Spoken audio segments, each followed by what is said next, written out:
Balitang lokal, Tacurong City, 75th araw ng Tacurong opisyal ng binuksan ni Mayor Lina Montilla, nangangakong patuloy na paglilingkuran ng mga Tacurong noon. Shoutout pala diyan sa kay Sir Alan Freno, manager ng Peso.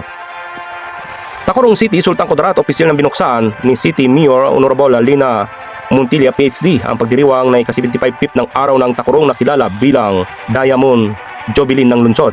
Sa kanyang mensahe, binigyan din ni Mayor Montilla na ika-75 anibersaryo hindi lamang sa pagunita ng nakaraan kundi sa isang panibagong pangako ng pamahalaan ng lungsod na patuloy na pagsikapan upang maging karapat-dapat sa tiwala na ipinagkaloob ng mamamayan ng lungsod.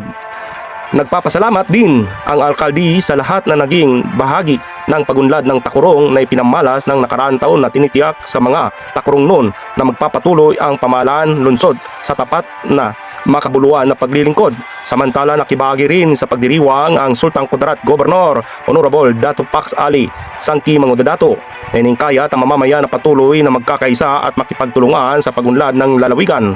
Tampok din sa opening ang mga programang Kurong Competition kung saan ay ipinamalas ng mga kinatawan mula sa iba't ibang tanggapan ng paaralan at organisasyon sa kanilang malikain disenyo ng pudong. Inaasahan ni Alunsyo ang mga nagwagi sa nasabing patimpalak ngayon araw. Ito pa rin ang inyong lingkod, Doc Sandiga, nag-aatid ng balita mula sa Tacurong City.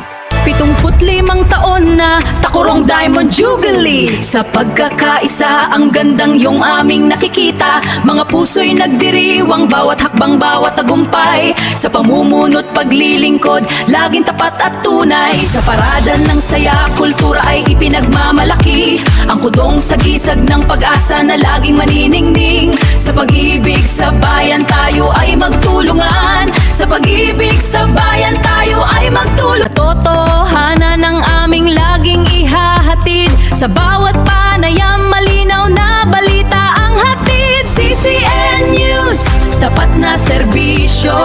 Boses ng bayan aming